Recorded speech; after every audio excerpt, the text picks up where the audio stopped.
So I had a roofing company, I actually got in the industry as a consultant. I was pulled in to help develop a canvassing team for about a $10 million company. And the short version of the story is when I went in to have the conversation with the owner about it, I asked him how he wanted to track all the leads, and his response was Microsoft Excel.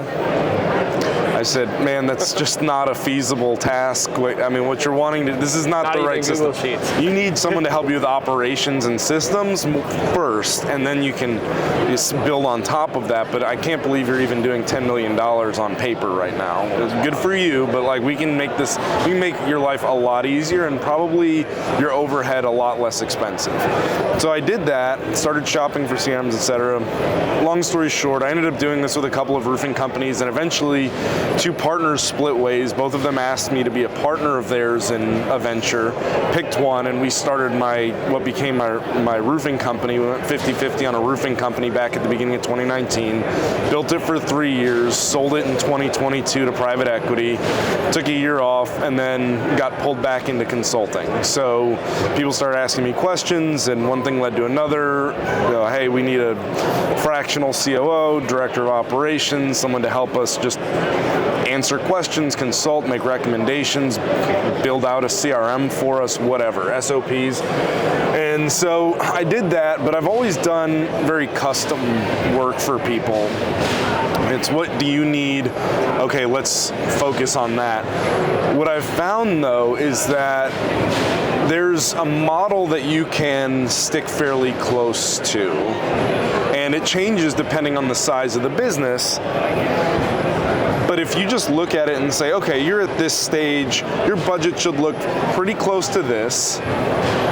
Let's implement that. And if you do that, here's what you can expect for profits. Here's what you can expect for compensation for your people, how many people you need. And so what I've done now is I've built out more of a system that allows me to go in and very quickly audit the systems and processes of a roofing company, regardless of what stage they are. If they're sub 1 million, over 10, 20 million, wherever they are, I can look at it and say, okay, here's where you are. Let's punch in a couple of numbers, and boom, we're going to spit out some information through some spreadsheets I've created that are going to tell us what you're doing well and what needs work.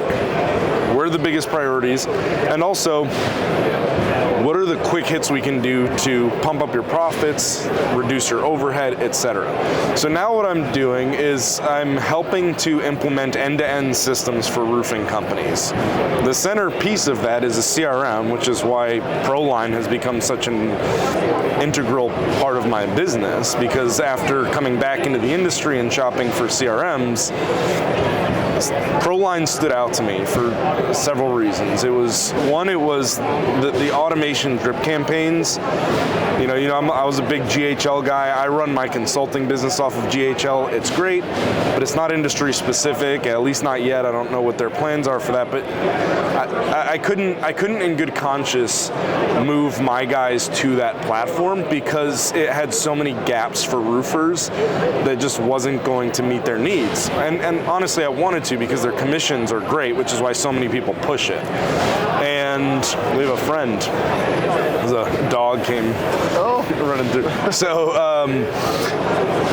ProLine has the drip campaigns, but then it also has the job costing, the estimating, commission calculations, all of that streamlined, very easy. And frankly, the build out is pretty easy as far as CRMs go. It was the learning curve for my team was a lot smoother than some of the other CRMs I've engaged with, and yet the functionality is equal to or better than pretty much anything I've seen in the industry. And then on top of that, the customer service and just the communication from your team has been excellent, and that's where some of the other guys that I had been working with really kind of let me down in the industry. As they've gotten big, they've lost that that boutique service side of things, and that was why I decided to look, because I had a plan to use the same CRM I had used previously, and once I saw that the customer service had fallen off a little bit, I started shopping and came across you guys. So what I do though is it's outside of the CRM, it's beyond the CRM, but the CRM is the core piece, and what we do is we go through and we just go through a checklist of, hey, at this level you should have these kinds of metrics, at this level you should have these metrics, and here's the tools that we can use to implement them and get you as profitable as you want. And then once you get to a certain stage, if you want to exit, my goal is always to help my clients exit. That's really my mission for my clients, is I want you to exit your business as quickly as possible. Now, exiting can look like several things. It can look like a sale to private equity, or it can look like going and sitting on a beach if you want, and letting your business run without let your business run without you. Or you can still be in the truck, but the key is if you want to. The problem that most of my clients when they start with me are facing is they're still stuck in the truck. Not by choice, but by need. The necessity is, as the owner, you're still out doing training, you're still out running adjuster appointments, you're still out maybe closing sales or whatever it is. And I never want my business owners to be in a position where they have to do that. I want them to do that if they want to do that, but they are their company's greatest resource. And so bogging them down with necessity on day-to-day tasks is not a good position to be in for growth. So the goal is free up your time through automation and delegation, and then allow you to go and focus on whatever your core competency as the owner is. Hey, you're great at commercial, go get some more commercial clients. You're great at, you want to spend time training, whatever, go do that. But it should be a choice, not a necessity. Yeah, I love that focus, because I think, you know, not everybody wants, not everybody wants the private equity route, but if you know, it's like, be where you want to be, and maybe for some people that is the truck. Maybe they find a lot of enjoyment there, but like, there's a big difference between like forcing yourself to get in the truck because otherwise things are going to fall apart, or like, I'm going to go out in the truck today because, you know, I feel like it'd be fun. Exactly. Yeah. And how much better is it when you're getting up because you want to get up? You're getting out because you want to get out, not because you have to. Yep. One thing you have to watch out for, and we talked about this when we spoke last, is once you get to the point that you don't have to be there, you need to just protect your culture, because it's a little easy to step out, and no matter what systems you have in place, if you don't have the right people and systems from a cultural standpoint, you can create a bit of a vacuum culturally that can be detrimental to the business. So you have to be careful not to get apathetic as an owner.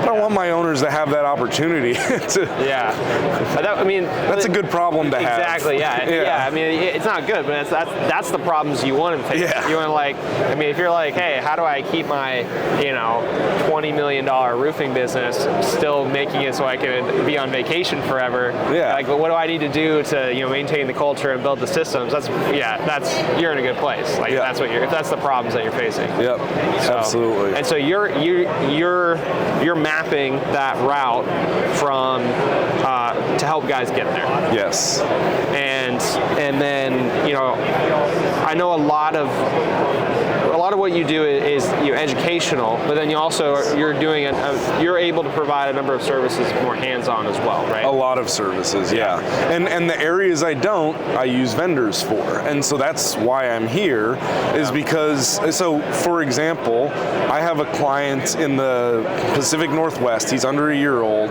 doing about $7.5 million in his first year in 3 locations. The guy's just gangbusters right now. I mean, really impressive stuff, all retail. And you know, he messaged me, and I was, you know, we need to do a call to help him go over a couple of custom solutions for him. He's working on some dialing in his commissions because he's not got the right structure for that. And so I said, you know, good, but I'm going to be at RoofCON. He's like, oh, I should be there. And I'm like, yeah, but I'm going so you don't have to. Because I have enough time and energy and enough systems background and roofing knowledge that I can go out and I can vet all of these systems much quicker than someone who's not already experienced. So you can tell as a provider of a service, someone comes up and you're like, what CRM are you using? And they say, what's a CRM? That guy is going to have a huge learning curve versus someone like me who went to college for CRMs, ERPs, had a roofing company, has done everything from door knocking to exiting their own roofing company, and now builds out systems for people end to end. I can come in and I can look at it, I can ask questions in 5 minutes that would take them months to even know what questions to ask. Yeah. So I can save them all the time, energy, and money of coming down and coming to these events, and then I can shop for them, but not just shop for them, but then I can work on integrations and deals. And so like with you guys have something else that's very, very valuable, which is the super admin. Yep. Right? And I don't know, is that something you guys are talking about yet? Yeah, oh yeah. Okay, 100%. So I didn't know if that was something that was public yet. Yeah, no, that's definitely public. We haven't really advertised it to users per se. Sure, because really it doesn't, they don't know what that is, and they're not going to have a previous model to pull off of anyway.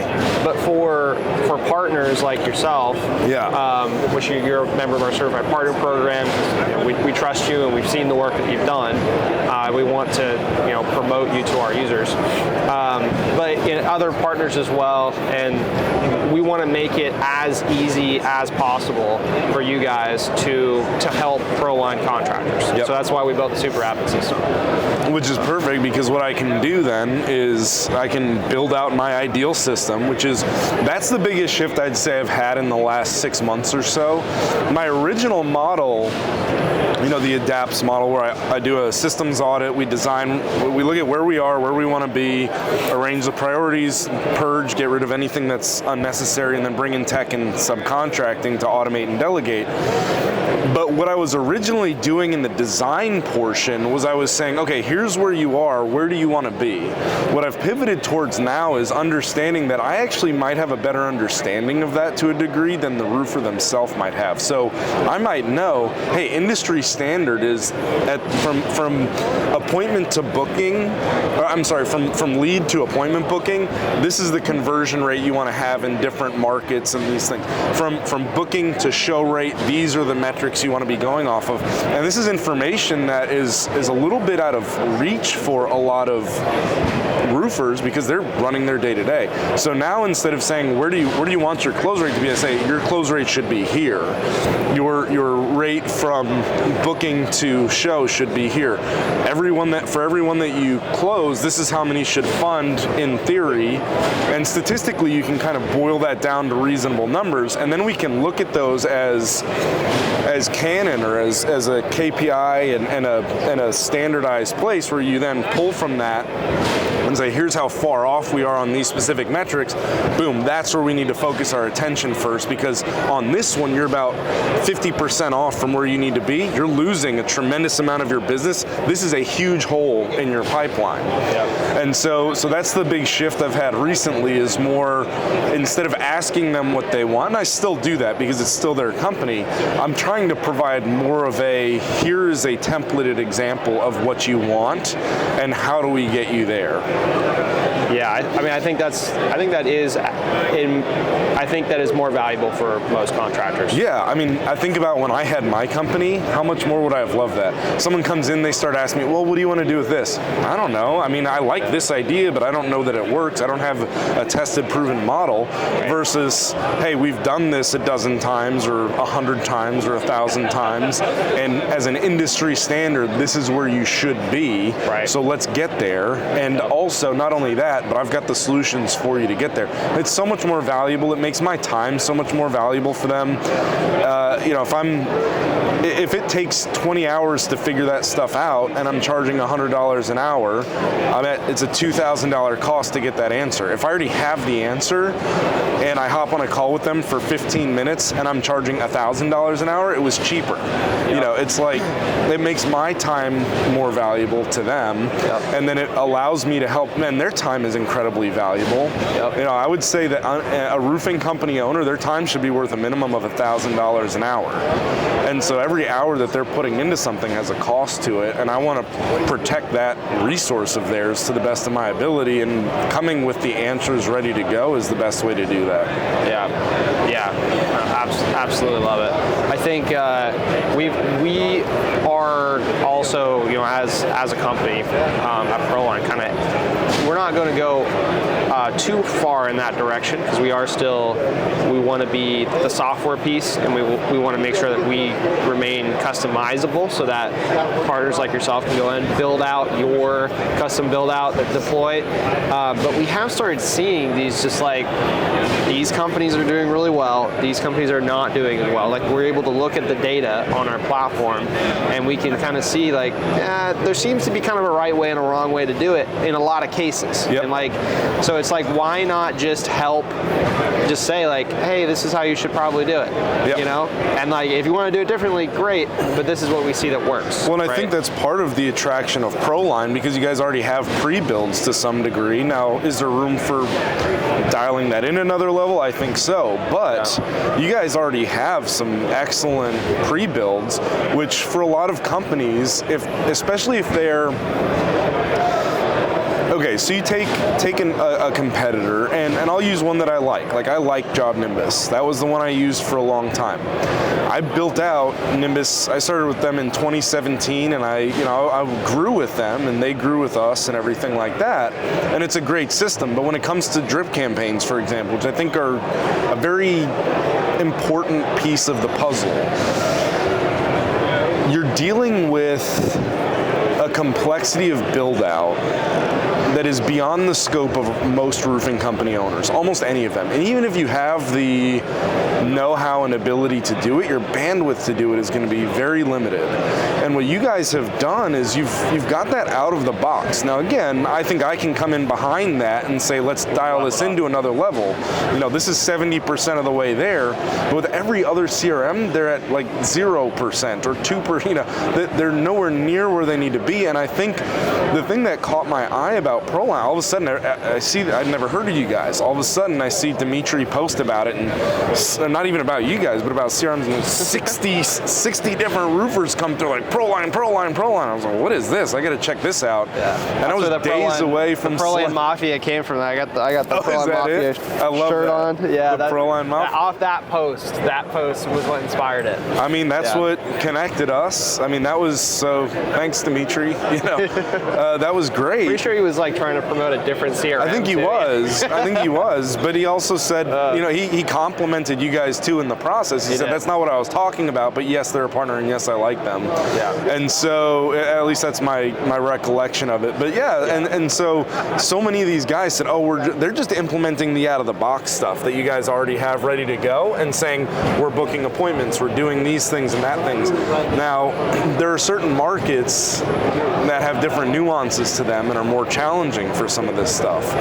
And so understanding the difference between a storm market and a retail market, or a Dallas-Fort Worth and a Virginia Beach, is a very different model, and different kinds of scripts and things work. You have to have different systems in place. And there's so much shifting going on in the industry with PE and policy changes. That was something I talked about yesterday. I have a mentor of sorts. He's the president of a 9-figure roofing company, and he's talking to me about, hey, policies, the way they're changing. It's changing. Yeah. It's changing the landscape of the industry. And one of the things that I would say I pride myself in, or whatever, is I try to see pretty far ahead. And in 2017, the first time I saw an ACV policy, it was months into starting in the roofing industry, and I went to the owner of the company. I said, what's this? What do we do when this becomes the norm? And do you think it'll become the norm? And he's like, it might, and I'm not really sure what we'll do when that happens. And I immediately said, all right, well, that's the future, because there's just a certain degree of logic where you're like, okay, this is a good way for insurance companies to not fork over the full cost on this. So if it's not this, it'll be something similar to it. Yeah. And what do we do in that situation? And so that's when I started looking into the retail model, even in storm markets. And what you find find now, and it's interesting because I'm in Dallas-Fort Worth, which is a very, very challenging market, particularly from a marketing standpoint. Yep.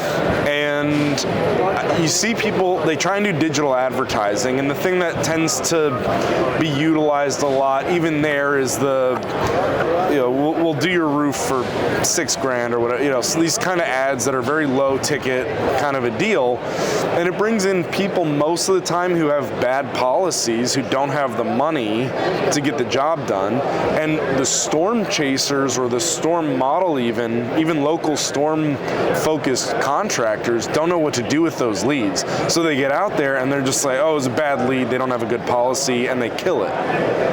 Well, okay, but that's not really the answer. The answer is you need to have better systems. So do you have a repair program? Do you have a maintenance program?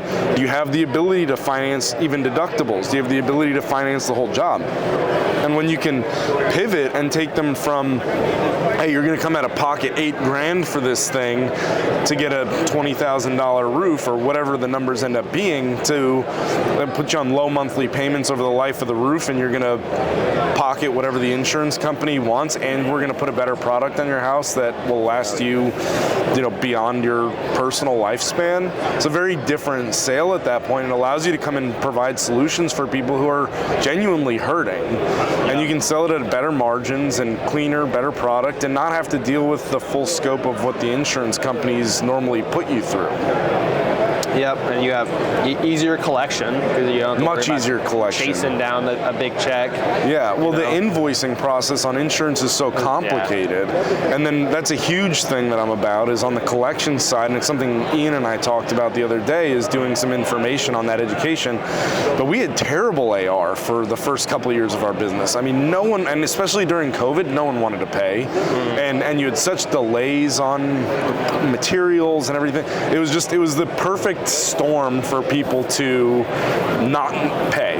They always had, and so we pivoted, and I was like, well, hang on a second. Why is it that why am I having my salesperson go out to try and collect checks and negotiate this? They don't understand where the claim ended up after back-end supplementing and everything. They don't know how to do collections. They aren't trained in that, and their time is so valuable. So why am I putting them through that when I could pay someone $20 an hour to make those calls, or even better yet, have a drip campaign inside of ProLine that doesn't even require a phone call until you're hitting collections. Yep. And at that point, then you have a VA do it who's trained specifically on that conversation and can do it from an office, and then you have them pay remotely. Yep. It's such a game changer. And so many of these companies are still, it's just, the roofing industry is still so antiquated, and we're seeing this rapid expansion into the tech sector, which is good, but it's still a little bit of a slow drip, and there's so much opportunity for companies to jump on this. And what I always say is there's waves coming, either get crushed by it or carried by it. And it's going to depend on how you're positioned for that wave. Yep, I couldn't agree more. I was just talking with Joe Hoffman. Do you know Joe? I don't think so. Over at Roofle. He's one of the co-founders of Roofle at Estimate Support. He's doing Estimate Support. We were talking about the same thing. It's just like it's changing, and like buyer behavior is changing rapidly, and yeah, you gotta change. You gotta change with it. And the companies, he was talking about how it's kind of sad in a way because the industry is changing to where it's going to be a lot harder for new companies to enter the market because the standards to which homeowners are holding companies is so much higher, and they don't want to pay cash, and the insurance is changing. So you're going to have to focus on the financing. But I think that's a good thing to some degree. I mean, it's good for the consumer, I think. It's good for the consumer ultimately, and I think it's good for roofing company owners. Now, is it going to squeeze out some companies? Yeah. And PE, I mean, that's what, I'm trying to tell people, like, your company is going to be going up against monsters very quickly. Yeah. Now, I've worked with some PE firms, and they're having some struggles because they're such a big ship. It's hard to. It's a big ship, but also PE is new to the roofing space. So if you look, PE's been all over the place in different industries. They've got into the home services industry over the past years, decades, but roofing is a different animal than HVAC and electrical and all these, and especially on the storm side. It's a very different animal, and PE is coming in and bringing execs from outside of the industry, and they're making bad decisions that are detrimental to the roll-ups. Not all of them, but this is happening, and you see fallout inside of these companies where the post-acquisition, post-merger, where these platforms take a huge step back, and they go back through this R&D period where we're going to try W2, we're going to try 1099, we're going to try this CRM, we're going to try that CRM, and they're not coming in with a playbook. They're coming in with, we thought we knew the answers and we have a lot of money, but then they kind of muck everything up, and it hurts their whole everything.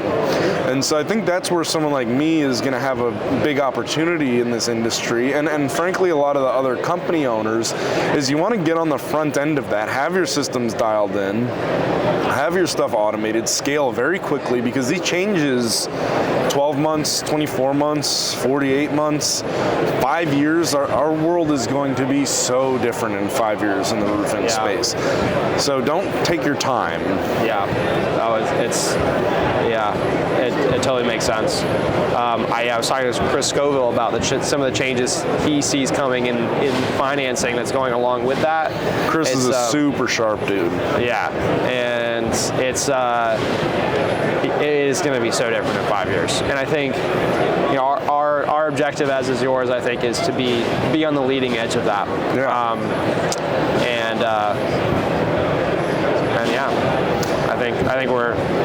agree. I think the companies and the vendors that can all see that new future coming and adjust to it, build to it, create systems towards that to support that. I think all of us, there is a bright future for those that are willing to embrace that change. Yeah, I agree. Yeah, it's going to be big, and I think you guys are nicely positioned. Certainly from a product and service standpoint, I think you guys have. It's the best thing I've found for my clients. Yeah, I appreciate that. I appreciate the kind words. I appreciate it. I make my life easier. The two things that we've really focused on, I mean, there's lots of things we focused on, but two things that we focused on that I think does set us up is, one, a high level of customizability, because while we do want to be like prescriptive about what have we seen working, we want to be future-proofed in that we want people to be able to change their process.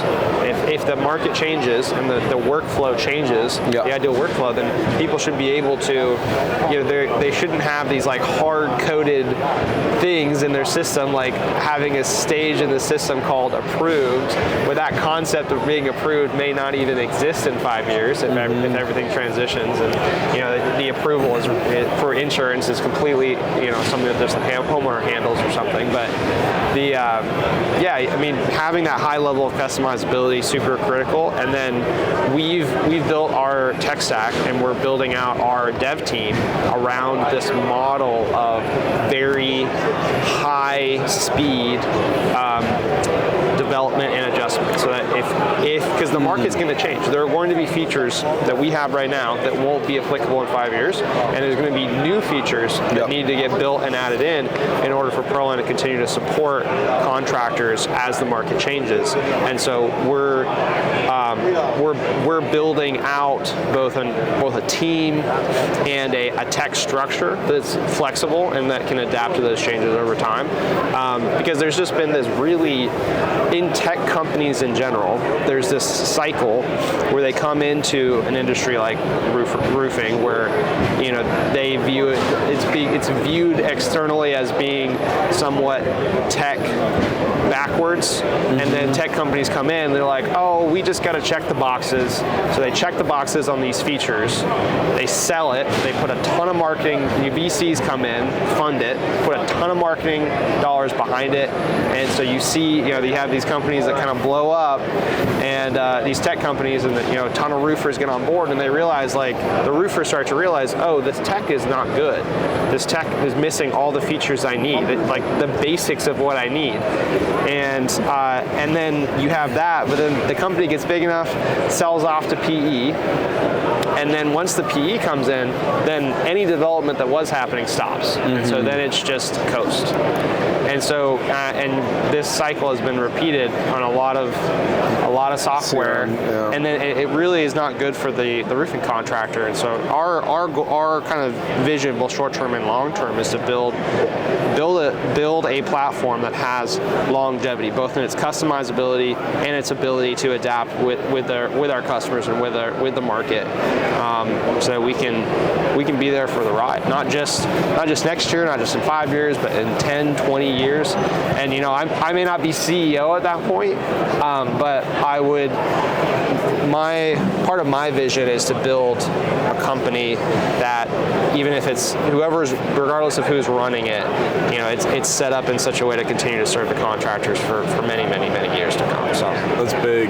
So, comment followed by a question. One of the things that I've experienced with roofers, because it's coming from such an antiquated model and perspective, a lot of the time they don't understand the difference and what features they should even be shopping for. So I feel like that's the big hurdle for the software company, particularly for something as robust as the CRM, which I look at as the hub of any kind of bolt-on ERP, more or less. Yep. And I find a lot of them, they'll look at some of your competitors, or whatever you want to call those, and like, oh, these are great, but they don't understand. It's like I said, I go out and I shop, and I'll go and I'll have a conversation with them and say, can you do this? Can you do that? Do you have this? Well, yes. Okay, well, how?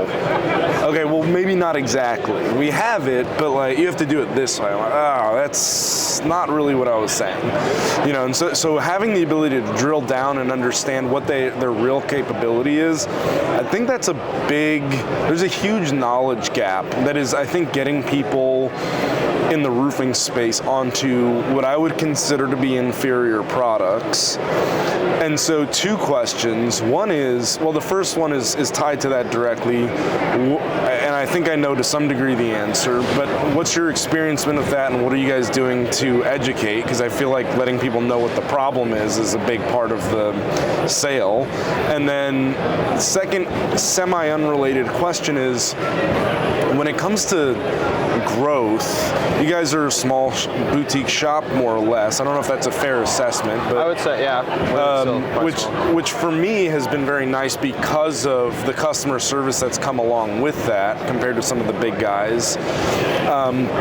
But when it comes to new implementation, you kind of touched on this, is what brought it up for me. What do you see being the pros and cons, or benefits and costs, of you guys being a smaller shop versus some of these guys that have this massive PE or VC funding in terms of new features and the ability to roll out new features? Because what I don't know, because I'm not on the development side, is, do those guys, are they at an advantage because they have all the money to just say, hey, we want to, you guys have this feature, let's just rip that off and do that because ProLine's doing that well? Or is it that they have a bigger ship to turn because of that, and it's harder to get that stuff done? Yeah, so those are both good questions. I can kind of answer it all together. Yeah. Right now, at least, and this is not necessarily ideal, but right now we mostly end up being people's second, third, or fourth CRM. Yeah. Because they get burned with so many other platforms, and then they come to us and they're like, finally, a platform that actually works for me. That's an experience that we have had over and over again. So it's pretty rare that we're working with someone right out of the gate, because we are one of the most expensive CRM platforms, and so the companies that are coming into the market, we're especially expensive for like a one-man show, small company. Sure. That's the way our pricing is structured. But they're coming in and they don't have that knowledge. They don't have that experience of like what features do they actually need, and it's not necessarily enough to just have it checked, right? You got to have it actually built how it's going to be useful to solve your problems. So how do you get it implemented? Because again, if you're coming in and it's at 0% where you guys are at 70%, that's a huge hurdle to get over. And how do you even start if you don't have someone like me who's already done that to come in and do it? Yeah. So how we're handling it right now is we have some programs, like we have a startup program where we give new companies like a special discount at the beginning of their first year. Oh, interesting. And we've been doing some things like that, and that has helped us to work with more companies outside. That might mean I have some new clients for you guys, because I've got some smaller guys that are just starting. I'm like, I want to get you on this, but you're not ready for it financially. Yeah. So there may be, because they're sub 1 million 100%. And they're struggling with cash flow a little bit, and I'm like, this is ultimately your answer, but we need to maybe step you into that. So if you guys have a solution I was unaware of for that, we should chat for sure. 100%, because that's what we I'd realized. rather they grow with you than have to change ships. And yes, especially if they understand right out of the gate. I mean, it's so better than having to switch later. Absolutely. One of the things that we have found, we do currently, I guess one of the other ways we're kind of managing it is we just sell to the companies that are on these other platforms that felt like they were burned. And they're already burned, and so they're like, they come to us and they're like, I need XYZ, and it's like, we can help you, because they come to us and they're like, oh, they recognize the difference because they've seen the way the checkbox. So let me ask you this, because I'm in the Facebook groups, and the number one question people seem to be asking right now is, what do you do for a CRM? That and compensation structures. Yeah. Those are like the two big questions that I see on repeat. But overall, I would say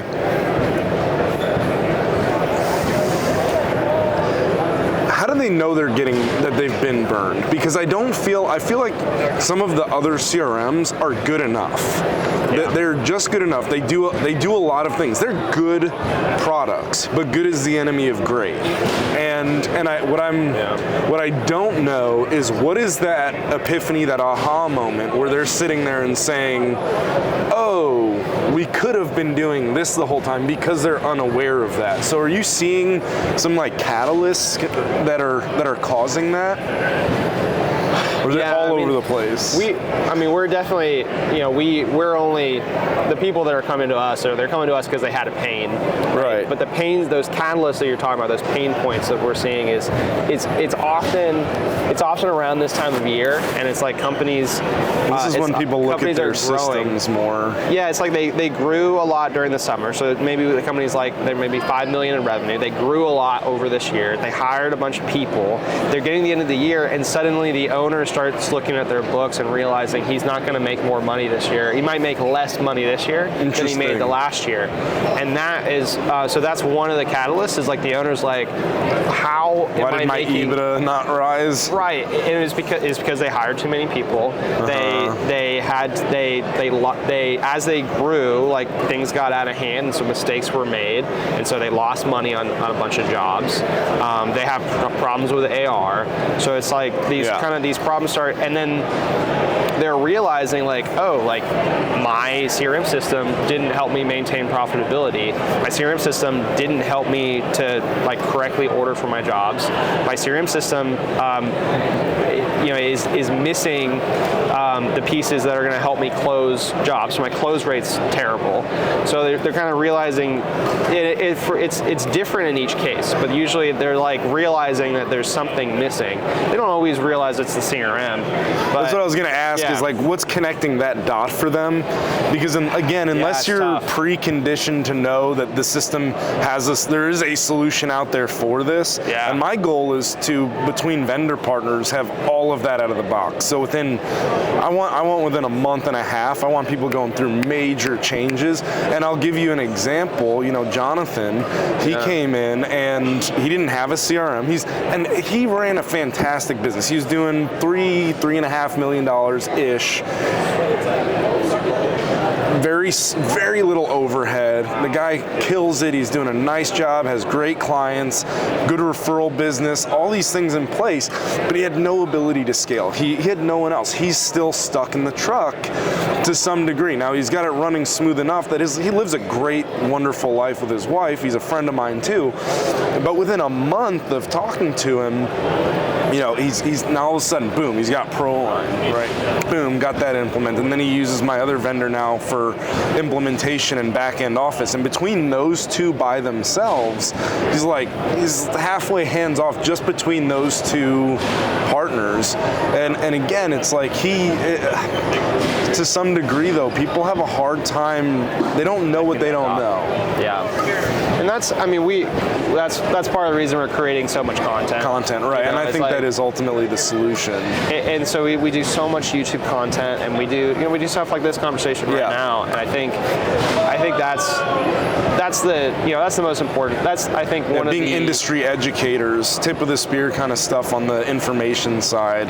Yeah, it's the best. People see the free content for the free value, and then it's like, okay, now we start looking into this. Obviously, the ProLine Mafia that's what got me. You know, that was the content that I said, hey, I'm going to look into these guys. Yeah. There was no other new CRM that I thought, oh, I'm going to look into that one. Yeah.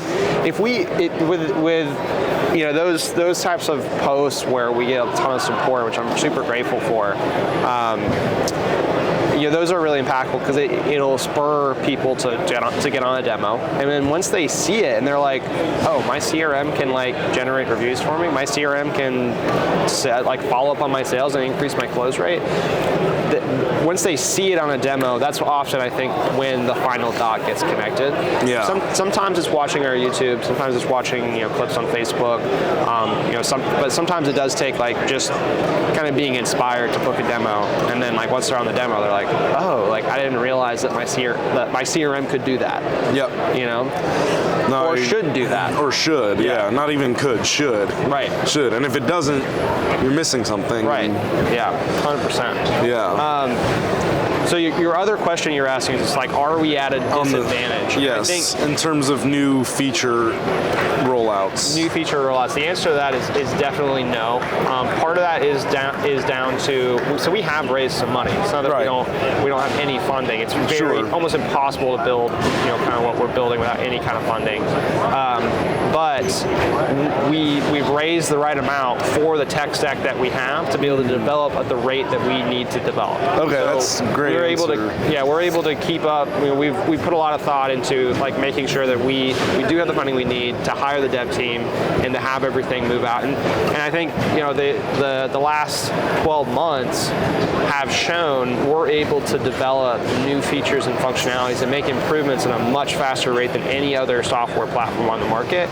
And this is simultaneously to watching some of the other players that do have millions and millions of dollars in funding hire massive dev teams and then still manage to develop at a much slower pace. And I can't speak to exactly what's happening there. I think part of it is probably their tech stacks, maybe some tech debt around how they're built, and they're just not, they didn't, there wasn't as much planning and forethought put into that as we had, and so they're now kind of stuck with these like older they started on DOS.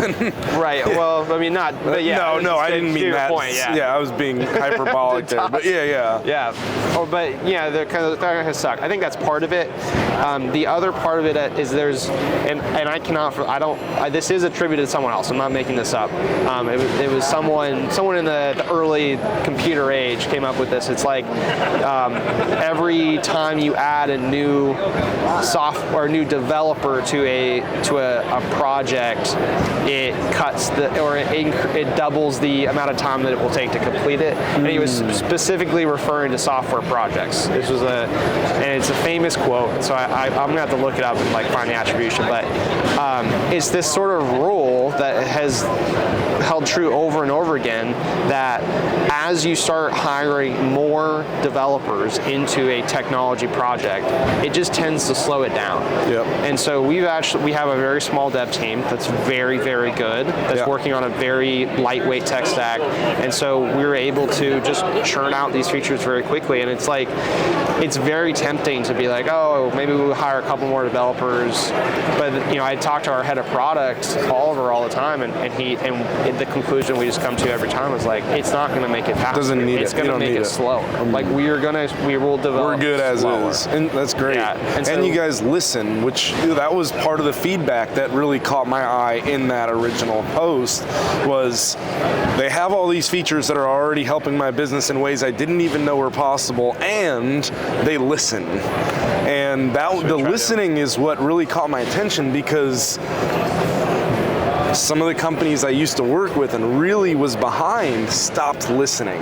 They wouldn't even listen to me anymore, and I helped them build. I don't want to give myself too much credit here, but I beta tested a lot of their stuff, gave suggestions, and they did. And you're right. So here's a great example, and I won't name any names because I don't want to bash any other companies. I have respect for them, but one of the companies that we used as a CRM originally rolled out. They had amazing reporting on everything except for the stuff that really, really mattered, which was the sales. Yeah. They did not have the ability to track fallout throughout the pipeline as far as sales reporting goes. They didn't have the ability to track close rates and deal value and all that. And so they started to build it out. And they built it out. And I was there when they beta tested. In fact, it was at this conference it was before COVID, so 2019 maybe. I came to this conference and I sat down with the owner of the company and their head developer and talked to them about this new feature that they were beta testing. And I continued with that product until 2022 when we sold the company, and it still never worked. They had it built out, it looked great, but because of maybe the previous architecture, I don't know, I communicate to developers, but I'm not a developer. I don't know exactly what caused it, but it never tracked the data correctly, and our data was trash. I'm looking at it and I'm saying, I know this is not correct. I can tell very clearly this is not spitting out the right data, and it never worked. Yeah. So you make a good point then, that perhaps because of the intentionality that went into the foundations from a systems architecture standpoint, that you guys are more nimble and able to adjust at a better rate. And it seems, let me put it this way. I just shopped a bunch of CRMs, some of which have millions and millions of dollars of backing. Some of them have been around for a decade or however long. And you guys aren't there on either of those metrics, and yet you guys have better solutions for my clients than these other ones. And so I guess, asked and answered, it shows in the product already, which is encouraging for me because I'm investing in you guys as my primary CRM, and I want to know that my clients are going to be protected long term in that, and so that is an encouraging thing. Yeah, I appreciate that. And we're gonna stick to that. I think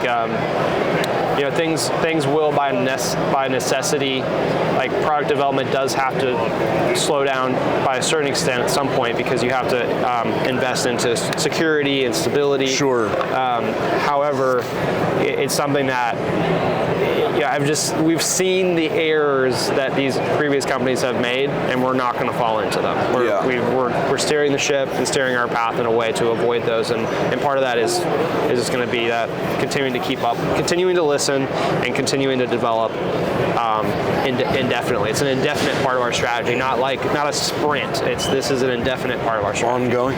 That's a whole other angle that I don't really spend a ton of time on, because I kind of hope it's just handled, but I also have a lot of friends in cybersecurity, and it's a big deal. Yep. Do you see that being... How do you see that coming into play as these companies continue to develop in the CRM space in the roofing industry specifically? Do you see that becoming like something that gets, I guess it only takes one breach for all of a sudden that becomes a thing that all the CRMs have to focus on? Yeah. I don't think we've had something like that in the industry too bad yet, to my knowledge. I don't know. Yeah, it's something that we're very cognizant of, especially Oliver, our head of product, is we're constantly looking at how can we dial in, how can we continue to dial that in. Are we properly protecting all data? There's all these like access rules and stuff we have to keep in mind for like different scenarios, different people being logged in or logged out, and like those are things that we're extremely careful around. And so we invest a lot into it, and I would like to think the other CRMs are cognizant of that as well. I can't speak to them. Sure. You'd like to think so.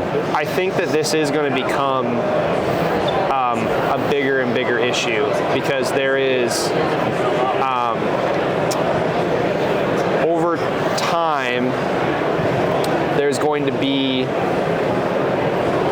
up until this point, like the data that roofing companies work with has been not as appealing as it has been in the past. There's like less, the data that is really like juicy is like credit card numbers, social security numbers,